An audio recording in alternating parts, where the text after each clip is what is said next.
Brian. Okay, so this video is going to explain how we can resize the column widths in your preset elements here so that these email addresses aren't getting cut off. So I've already adjusted the preset to have a smaller gap in between each column just to make it a little bit easier. So what we want to do is we want to adjust the column width, and the thing to keep in mind here is that we're going to really have to pay close attention to those breadcrumbs at the bottom to make sure that we're selecting the correct element. We don't want to be modifying these elements inside the columns or the image elements inside the columns. We want to be modifying the column box itself.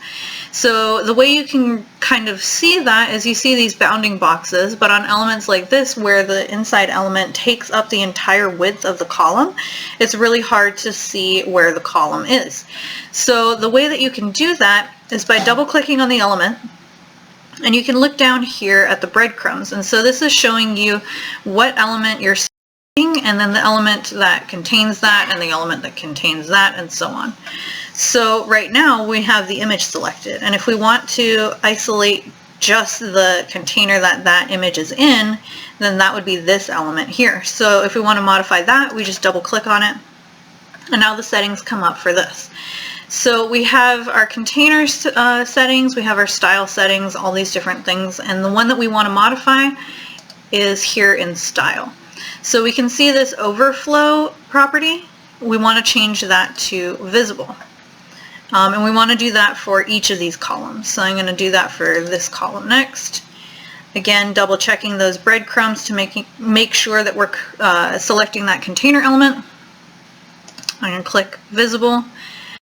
And then going on to this element here, we want to make that visible as well.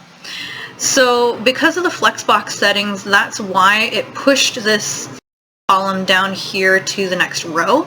And so what we need to do next is to modify the Flexbox settings for each column to make sure that they adjust properly so that this doesn't happen when we have a really long thing inside this second column.